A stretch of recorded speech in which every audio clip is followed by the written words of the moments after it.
News, आपलं कराड, आपला आवाज। नमस्कार, हे आहे KMS चॅनल आणि आपण पाहताय KMS न्यूज। पाहूयात काही ठळक घडामोडी। या बातमीपत्राचे प्रायोजक आहेत गांधी ज्वेलर्स। 1988 पासून आपल्या कराडाचे, आपल्या हक्काचे फॅमिली ज्वेलर गांधी ज्वेलर्स। उत्तम संचयन, सर्वोत्तम बांधिलकी, 100% हॉलमार्क शोरूम गांधी ज्वेलर्स, 14 शनिवार पेठ, आहूजा पटेल समोर, कराड। शेतकऱ्यांना शेतीपंपाचे प्रलंबित वीज कनेक्शन त्वरित द्यावे, तसेच शेतकऱ्यांना आलेले भरमसाठ वीज बिल माफ करावे यासह विविध मागण्यांसाठी बळीराजा शेतकरी संघटनेच्या वतीने महावितरणाच्या ओगलेवाडी येथील कार्यालयासमोर धरणे आंदोलन करण्यात आलं। आज शेतकरी सर्वच बाजूंनी अडचणीत सापडलेला आहे। शेतीमालाला दर नाही, महागाई प्रचंड प्रमाणात वाढलेली आहे। शेतकऱ्यांचे सर्व कुटुंब हे शेतीवर अवलंबून आहे। त्यातच महावितरणाच्या अनागोंदी कारभारामुळे शेतकऱ्यांना नाहक त्रास सहन करावा लागत आहे। अधिकारी व कर्मचारी यांचा निष्काळजीपणा व अकार्यक्षमतेमुळे फ्यूज नसणे, फ्यूजला तारा नसणे, वाकले लांब लोंबकाळत असलेल्या तारा यामुळे घडणाऱ्या मनुष्यानेच सर्वस्वी महावितरण जबाबदार आहे। इलेक्ट्रिक इन्स्पेक्टरच्या नियमानुसार सध्या एकही काम चालू नाही। यामुळे जर जीवितहानी झालीच तर त्याची सर्वस्वी जबाबदारी ही महावितरणाची असेल। त्याचप्रमाणे कराड व पाटण विभागातील एक महिन्यात कामे पूर्णपणे इलेक्ट्रिक इन्स्पेक्टर यांच्या आखलेल्या नियमानुसार व वीज नियामक आयोगाच्या नियमानुसार सर्व कामे पूर्ण करावी व झालेल्या कामांचा सविस्तर अहवाल, पूर्ण व अपूर्ण कामांचा अहवाल लेखी द्यावा व संबंधितांना आदेश देऊन कामांची पूर्तता करून घ्यावी। यासह शेतकऱ्यांच्या शेतीपंपाचे प्रलंबित वीज कनेक्शन तत्काळ शेतकऱ्यांना मिळावे। घरगुती व शेतीपंपाचे वीज बिल कर्मचाऱ्यांच्या चुकीमुळे भरमसाठ आलेले आहे, याची योग्य दखल घेऊन ते वीज बिल कमी करावे। तसेच महावितरणाच्या चुकीमुळे जळी झालेल्या ऊस पिकांची तत्काळ भरपाई शेतकऱ्यांना द्यावी। यासह विविध मागण्यांसाठी बळीराजा शेतकरी संघटनेच्या वतीने ओगलेवाडी येथील महावितरण कार्यालयाच्या समोर धरणे आंदोलन करण्यात आलं।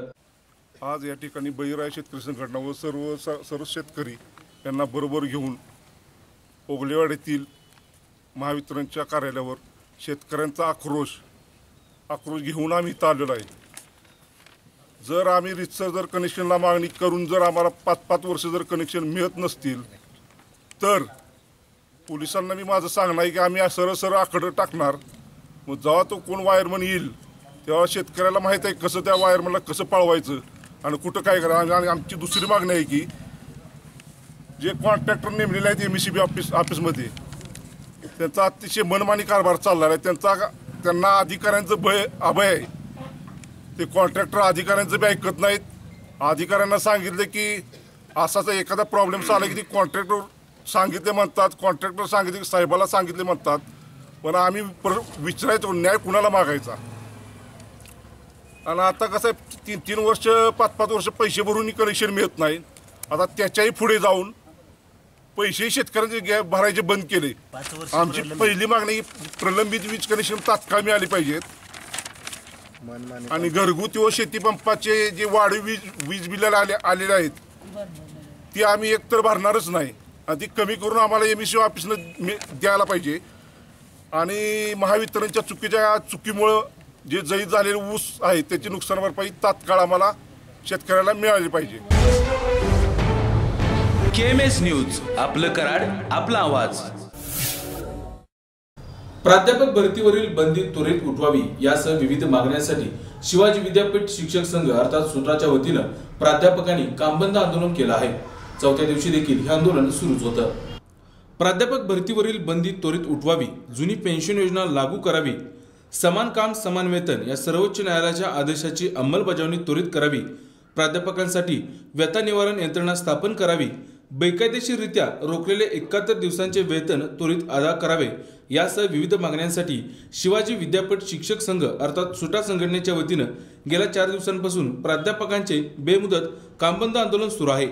शासनाने या आंदोलनाची दखल घेऊन प्राध्यापकांचे प्रलंबित प्रश्न त्वरित सोडवावे, अन्यथा याहीपेक्षा तीव्र आंदोलन करण्यात येईल असा इशारा देखील संघटनेच्या वतीने देण्यात आला। आंदोलनाच्या 4थ्या दिवशी देखील हे आंदोलन सुरूच आहे। संपावरच्या मागण्या आमच्या अशा आहेत, अनुदानित तत्वावर जे प्राध्यापक आहेत त्या प्राध्यापकांना पूर्ण वेतन मिळालं पाहिजे। दुसरी आमची मागणी आहे 71 दिवसाचा हा आमचा बेकायदेशीर रोखलेला पगार आहे हा आम्हाला मिळाला पाहिजे।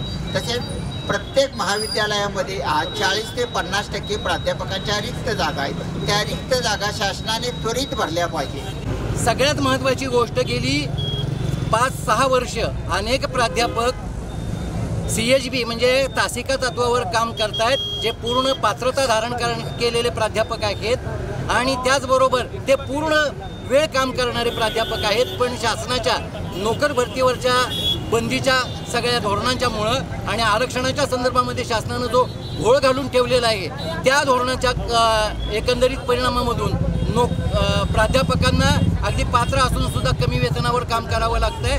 पहिल्यांदा ती नोकर भरतीवरची जी बंदी आहे ती बंदी उठवली पाहिजेत आणि नवीन प्राध्यापकांच्या जागा, रिक्त जागा ज्या आहेत त्या ताबडतोब भरल्या पाहिजेत. ही आमची 1 नंबरची मागणी आहे. KMS न्यूज, आपलं कराड, आपला आवाज. इंडियन मेडिकल मायक्रोबायोलॉजिस्ट असोसिएशनची 24वी राज्यस्तरीय महामायक्रॉन परिषद कृष्णा अभिमत विद्यापीठात संपन्न झाली. या परिषदेसाठी महाराष्ट्रभरातून 200हून अधिक मायक्रोबायोलॉजिस्ट सहभागी झाले होते. इंडियन मेडिकल मायक्रोबायोलॉजिस्ट असोसिएशनची 24वी राज्यस्तरीय महामायक्रॉन परिषद कराड येथील कृष्णा वैद्यकीय विज्ञान अभिमत विद्यापीठात संपन्न झाली. या परिषदेत महाराष्ट्रभरातील विविध जिल्ह्यातून 200हून अधिक मायक्रोबायोलॉजिस्ट सहभागी झाले होते. कृष्णा अभिमत विद्यापीठाचे कुलपती डॉक्टर वेदप्रकाश मिश्रा यांच्या हस्ते दीपप्रज्वलन करून परिषदेचे उद्घाटन करण्यात आले. उद्घाटनाप्रसंगी बोलताना डॉक्टर मिश्रा म्हणाले की जीवाणूमुळे होणाऱ्या आजारांचे वाढते प्रमाण आरोग्य क्षेत्रासमोर आव्हान बनत चालले आहे. जागतिक आरोग्य संघटनेच्या अहवालानुसार भारतात प्रति लाख 417 जणांना जीवाणूच्या प्रादुर्भावामुळे आजारांची बाधा होत असते. या आव्हानांचा सामना करण्यासाठी मायक्रोबायोलॉजिस्ट असोसिएशनने 2025 पर्यंत भारतीय परिप्रेक्ष्यात ठोस असा कृती आराखडा निश्चित करावा, असे आवाहन देखील त्यांनी केले. चिकनगुनिया, डेंग्यू यासारख्या आजारांचा वाढता प्रभाव पाहता भारतात सार्वजनिक आरोग्याकडे अधिक लक्ष देण्याची गरज डॉक्टर सुरेश भोसले यांनी यावेळी बोलताना व्यक्त केली. If I just put across that today, if you take the entire global demography, the bacterial diseases and the morbidity, which is mortality that is caused because of it, in the world, we are highest even as against African countries. If the figures are to be taken note of, then the official figure, which has been quoted by WHO in regard to bacterial mortality, mortality because of the bacterial diseases per lakh population, we rank highest in the world with a figure of 415 to 421 per lakh population. Now this is the backdrop in which we need to ascertain that the challenge that we are expected to be dealing is huge. The concern that confront us right from the cost to the level of affordability, to the level of accessibility, to the level of amenability is something which has to be taken into consideration in the name of socio-demographic situations. As if this is not enough, very rightly put in by Dr. Suresh Bhosle, the context of microbiology with reference to the various social determinants of health. KMS news, आपलं कराड, आपला आवाज. हिंदकेसरी पैलवान संतोष वेताळ यांचा वाढदिवस विविध उपक्रमांनी मोठ्या उत्साहात संपन्न झाला. हिंदकेसरी पैलवान संतोष वेताळ यांना वाढदिवसानिमित्त शुभेच्छा देण्यासाठी मान्यवरांसह कार्यकर्त्यांनी मोठी गर्दी केली होती. पाहूया या वाढदिवस समारंभातील काही निवडक दृश्य.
2014ला मी हिंद केसरीची गदा मिळवली.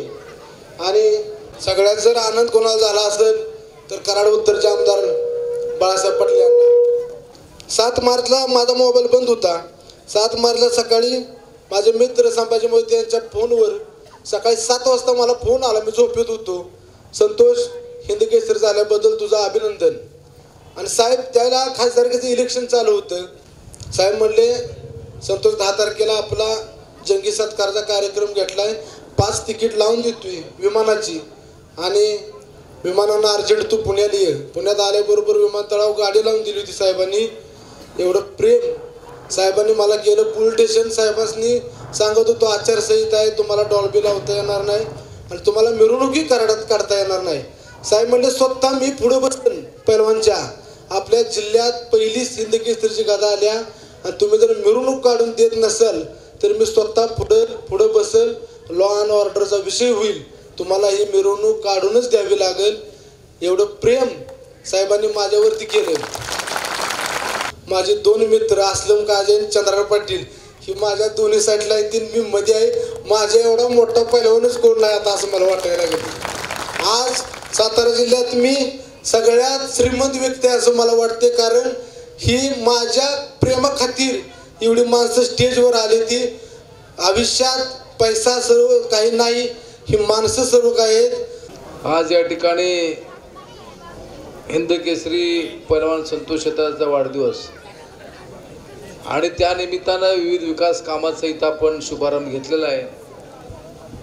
ही कामं या भागामध्ये करत असताना कैलासवासी चव्हाण साहेबांच्या विचारांनी जात असताना आदरणीय पी डी पाटील साहेबांच्या भूमिकेतून हा भाग सुजलाम सुफलाम व्हावा ही त्यांची इच्छा होती.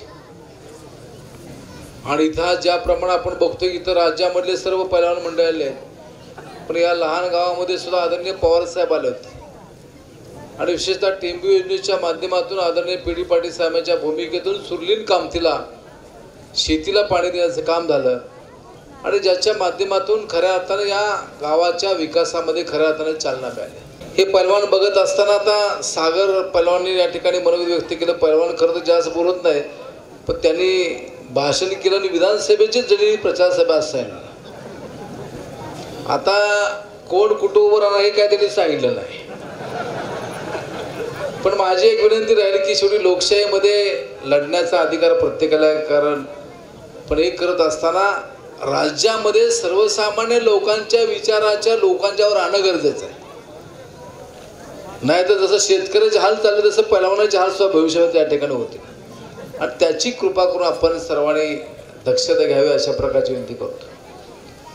मी राज्यामधले अनेक पैलवान बघितले. आता चंद्रराव पाटील डबल महाराष्ट्र केसरीला किंमत आहे ती आता 3 केसरी झाली तरी त्या ठिकाणी आहेत, परंतु जो रुबाब आहे चंद्रराव दादांच्या मध्ये तो त्यांनी खऱ्या अर्थानं सर्वांना योग्य असा ठरवला. पैलवान संजय पाटील यांनी सुद्धा या परिसरामध्ये कुस्ती जगली पाहिजे, कुस्ती वाढली पाहिजे यासाठी प्रयत्न केला आणि या तालुक्याच्या समाजकारणामध्ये राजकारणामध्ये त्यांचा सहभाग त्या ठिकाणी निश्चित होता आणि तालुक्यातल्या अनेक लहान सहान कार्यकर्त्यांना विशेषतः कुस्ती क्षेत्राला पैलवानांना मदत करण्याची त्यांची भूमिका ही सातत्यानं त्या ठिकाणी होती. आज या ठिकाणी संतोष आबा वेदा यांचा वाढदिवस साजरा होत असताना आबांनी कुस्ती संपल्यानंतर सुद्धा या ठिकाणी चांगल्या प्रकारचा आखाडा उभा केला. या परिसरातल्या सर्व क्षेत्रामध्ये त्यांचा वावर हा निश्चित त्या ठिकाणी असतो. त्यांना मी व्यक्तिशः आपणा सर्वांच्या वतीनं अतिशय मनापासून या ठिकाणी त्यांना मी वाढदिवसाच्या निमित्तानं शुभेच्छा देतो. KMS न्यूज, आपलं कराड, आपला आवाज. आणि आता पाहूया गांधी ज्वेलर्स मधील सोने आणि चांदीचे बाजारभाव. सोने 24 कॅरेट 30,850 रुपये तर 22 कॅरेट 29,000 रुपये आणि चांदी प्रति 1 किलो 38,000 रुपये. आणि याचबरोबर आज इथेच थांबूया. वैविध्यपूर्ण घडामोडींसाठी पाहत राहा KMS न्यूज, आपलं कराड, आपला आवाज. नमस्कार.